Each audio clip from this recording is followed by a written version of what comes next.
ಎಲ್ಲರಿಗೂ ನಮಸ್ಕಾರ. ನಾನು ಡಾಕ್ಟರ್ ವೆಂಕಟರಮಣ ಹೆಗಡೆ, ವೇದ ಆರೋಗ್ಯ ಕೇಂದ್ರ, ನಿಸರ್ಗ ಮನೆ, ಶಿರಸಿ. ಆತ್ಮೀಯ ವೀಕ್ಷಕರಿಗೆ, ಆತ್ಮೀಯ ಸಾಧಕರಿಗೆ ನಮ್ಮ ಯೂಟ್ಯೂಬ್ ಚಾನಲ್ಗೆ ಹೃದಯಪೂರ್ವಕ ಸ್ವಾಗತವನ್ನು ಹೇಳ್ತಾ, ಇವತ್ತು ಭಾಳ ಒಂದು ಇಂಟ್ರೆಸ್ಟಿಂಗ್ ಸಬ್ಜೆಕ್ಟ್ ಬಗ್ಗೆ, ಇಂಟ್ರೆಸ್ಟಿಂಗ್ ಟಾಪಿಕ್ ಬಗ್ಗೆ ನಾನು ಚರ್ಚೆ ಮಾಡಲಿಕ್ಕೆ ಹೊರಟಿದ್ದೇನೆ. ಯಾವ ಎಣ್ಣೆಯಲ್ಲಿ ಕರಿಬಹುದು ಅಂತ. ಸೊ ಕರಿಯೋದು ಒಳ್ಳೆಯದೇ ಅಲ್ಲ, ಸೊ ಕರೆದ ಆಹಾರ ಒಳ್ಳೆಯದಲ್ಲ ಅಂಥೇಳಿ ಅನೇಕ ಬಾರಿ ನಾನು ಹೇಳಿದ್ದೇನೆ. ಆದರೆ ವಾರಕ್ಕೆ ಒಂದು ದಿವಸನೋ 15 ದಿವಸಕ್ಕೆ ಒಂದು ದಿವಸನೋ ಕರೆದು ತಿನ್ನುವ ಅಂತ ಎಲ್ರಿಗೂ ಅನಿಸುತ್ತೆ.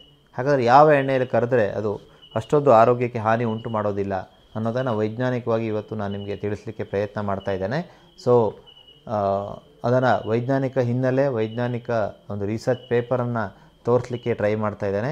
ಆದಮೇಲೆ ಇವತ್ತು ನಾವು ತಿಳ್ಕೊಳ್ಳಿಕ್ಕಿದ್ದೇವೆ ಯಾವ ಎಣ್ಣೆ ಕರಿಲಿಕ್ಕೆ ಒಳ್ಳೆಯದು ಅಂಥೇಳಿ.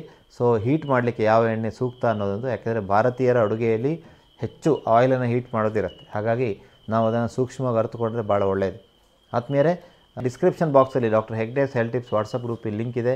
ಆ ಲಿಂಕನ್ನು ಕ್ಲಿಕ್ ಮಾಡಿ ನಮ್ಮ ಗ್ರೂಪನ್ನು ಜಾಯ್ನ್ ಆಗಿ ಡೈಲಿ ನಾವು ನಿಮಗೆ ಹೆಲ್ತ್ ಟಿಪ್ಸನ್ನು ಕಳಿಸ್ಲಿಕ್ಕೆ ಸಾಧ್ಯ ಆಗುತ್ತೆ. ಹಾಗೆ ನಮ್ಮ ವೈದ್ಯರ ಬಳಗ ಫ್ರೀ ಆನ್ಲೈನ್ ಕನ್ಸಲ್ಟೇಷನ್ಗೆ ಸಿದ್ಧ ಆಗಿದೆ. ಫ್ರೀ ಆನ್ಲೈನ್ ಕನ್ಸಲ್ಟೇಷನ್ ಫೆಸಿಲಿಟಿಯನ್ನು ಅವೈಲ್ ಮಾಡಲಿಕ್ಕೆ ತಾವು 7406853563 ನಂಬರ್ಗೆ ಒಂದು ಕರೆ ಮಾಡ್ಬೋದು. ಒಂದು ವಾರದಲ್ಲಿ ನಮ್ಮ ವೈದ್ಯರೇ ತಮಗೆ ಖುದ್ದಾಗಿ ಮಾತನಾಡ್ತಾರೆ, ಹಾಗೆ ಚರ್ಚೆ ಮಾಡಲಿಕ್ಕೆ ಸಾಧ್ಯ ಆಗುತ್ತೆ ಅನ್ನುವಂಥ ಮಾತನ್ನು ಹೇಳ್ತಾ, ಈ ಒಂದು ವಿಡಿಯೋವನ್ನು ಬೇರೆಯವರಿಗೆ ಶೇರ್ ಮಾಡ್ಕೊಳ್ಳಿ.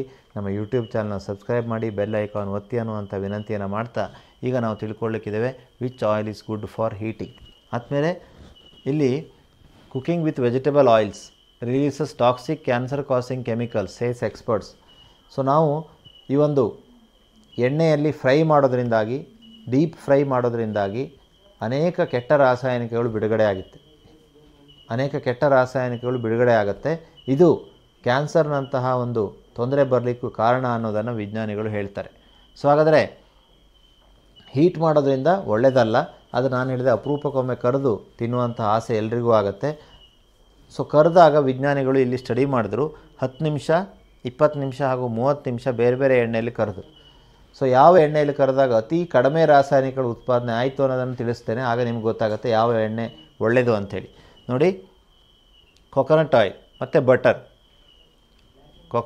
ಮತ್ತು ಬಟರ್, ತುಪ್ಪ ಅಥವಾ ಬೆಣ್ಣೆ ಹಾಗೂ ತೆಂಗಿನಕಾಯಿ ಎಣ್ಣೆಯಲ್ಲಿ ಕರೆದಾಗ ಅತಿ ಕಡಿಮೆ ಕೆಮಿಕಲ್ಸ್. 10 ನಿಮಿಷ ಕರೆದ್ರು, 20 ನಿಮಿಷ ಕರೆದ್ರು, 30 ನಿಮಿಷ ಫ್ರೈ ಮಾಡಿದ್ರು, ಅತಿ ಕಡಿಮೆ ಕೆಮಿಕಲ್ಸ್ ಬಿಡುಗಡೆ ಆಗಿತ್ತು.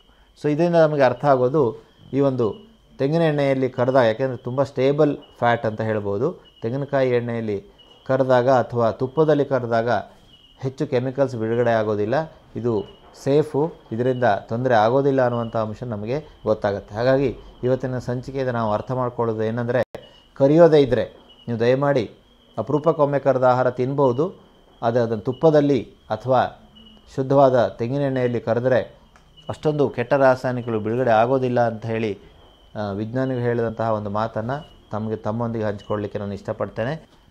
ಸೊ ನಾವು ಅಂದ್ಕೊಂಡಿದ್ವಿ ಈ ಘನೀಕೃತ ಆಗುವಂಥ ಎಲ್ಲ ಎಣ್ಣೆಗಳು ಬಹಳ ಡೇಂಜರಸ್ ಅಂಥೇಳಿ. ಆದರೆ ಸ್ಟಡಿ ಹೇಳುತ್ತೆ, saturated fats and coconut oil prevent colon cancer. So colon cancer ಬರದೇ ಇದ್ದಾಗ ಮಾಡಲಿಕ್ಕೆ ಇದು ಸಹಾಯ ಮಾಡ್ಬೋದು ಅಂಥೇಳಿ ಒಂದು ಸ್ಟಡಿ ಹೇಳ್ತಾ ಇದೆ. ಅಮೆರಿಕನ್ ಜರ್ನಲ್ ಆಫ್ ಫಿಸಿಯಾಲಜಿಯಲ್ಲಿ ಅದು ಪಬ್ಲಿಷ್ ಆಗಿದೆ. ಸೊ ಹಾಗಾಗಿ ಸ್ಯಾಚುರೇಟೆಡ್ ಫ್ಯಾಟ್ ಅಂದರೆ ಭಾಳ ಡೇಂಜರಸ್ ಅಂತ ನಾವು ತಿಳ್ಕೊಂಡಿದ್ವಿ, ಆದರೆ ಅದರಿಂದ ನಮಗೆ ಅನುಕೂಲಗಳು ಕೂಡ ಆಗುತ್ತೆ.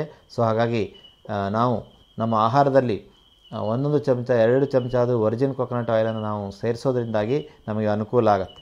The effect of Virgin coconut oil as supplementation on quality of life.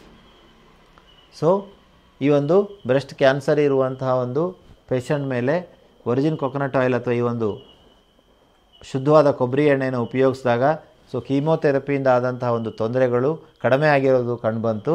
So ಹಾಗೆಯೇ saturated fats and coconut oil. So ಈ ಒಂದು ಕೊಕೊನಟ್ ಆಯಿಲು ಕೊಲೋನ್ ಕ್ಯಾನ್ಸರನ್ನು ಪ್ರಿವೆಂಟ್ ಮಾಡಲಿಕ್ಕೆ ಸಾಧ್ಯ ಆಗ್ಬೋದು ಅನ್ನುವಂತಹ ಒಂದು ಸ್ಟಡಿ ಇಲ್ಲಿ ಹೇಳ್ತಾ ಇದೆ. ಸೊ ಹಾಗಾಗಿ ನಾವು ಅರ್ಥ ಮಾಡ್ಕೋಬೇಕು. ತೆಂಗಿನಕಾಯಿ ಎಣ್ಣೆ ಅನೇಕ ಸಂಚಿಕೆಗಳು ನಾನು ಹೇಳ್ತಾ ಬಂದಿದ್ದೇನೆ, ಕೊಕೊನಟ್ ಆಯಿಲ್ ಬಹಳ ಒಳ್ಳೆಯದು ಅಂಥೇಳಿ. ವರ್ಜಿನ್ ಕೊಕೊನಟ್ ಆಯಿಲನ್ನು ನಾವು ಉಪಯೋಗಿಸಿ ನಮ್ಮ ಆರೋಗ್ಯವನ್ನು ವರ್ಧನೆ ಮಾಡಿಕೊಳ್ಳಲಿಕ್ಕೆ ಸಾಧ್ಯ ಇದೆ. ಆತ್ಮೀಯ ವೀಕ್ಷಕರೇ, ಇವತ್ತಿನ ಸಂಚಿಕೆಯಲ್ಲಿ ನಾವು ಕ್ಲಿಯರಾಗಿ ಅರ್ಥ ಮಾಡ್ಕೊಂಡಿದ್ದೇವೆ. ಹೀಟ್ ಮಾಡಲಿಕ್ಕೆ ಅಥವಾ ಫ್ರೈ ಮಾಡಲಿಕ್ಕೆ ತುಪ್ಪ ಅಥವಾ ತೆಂಗಿನ ಎಣ್ಣೆ ಬಹಳ ಒಳ್ಳೆಯದು ಅಥವಾ ಅದರಿಂದ ತೊಂದರೆಗಳು ಅಷ್ಟು ಉಂಟಾಗೋದಿಲ್ಲ ಅನ್ನುವಂಥ ವಿಷಯವನ್ನು ತಿಳ್ಕೊಂಡಿದ್ದೇವೆ. ಈ ಒಂದು ವಿಡಿಯೋವನ್ನು ಬೇರೆಯವರೊಂದಿಗೆ ಶೇರ್ ಮಾಡಿಕೊಳ್ಳಿ ಅನ್ನುವಂಥ ವಿನಂತಿಯನ್ನು ಮಾಡ್ತಾ, ನಮಗೆಲ್ಲರಿಗೂ ವಂದನೆಗಳು.